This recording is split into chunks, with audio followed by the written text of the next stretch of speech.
Hi guys, ito yung binili kong mangga. At ito ang aking alamang. Galing sa Quezon guys ang alamang kong dala kasi niluto ni Mother Dear. Masarap yun. Nilagyan niya ng taba ng baboy.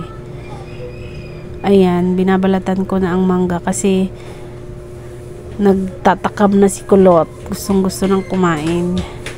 Hindi siya masyadong hilaw.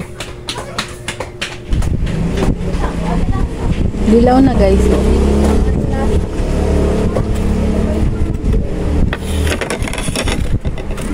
Sarap.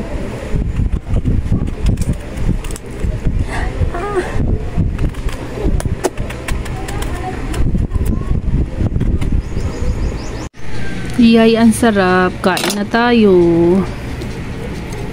With alamang.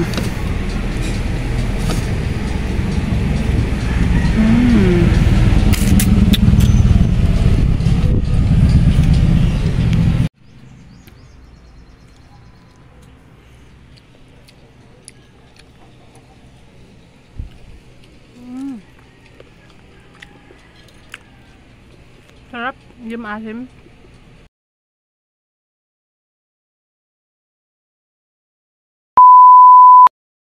Tada, ayan guys, naubos na namin ni Kulot. Ubos na ang mangga. Craving satisfied. Thank you for watching guys. Don't forget to like, share, and subscribe. Bye!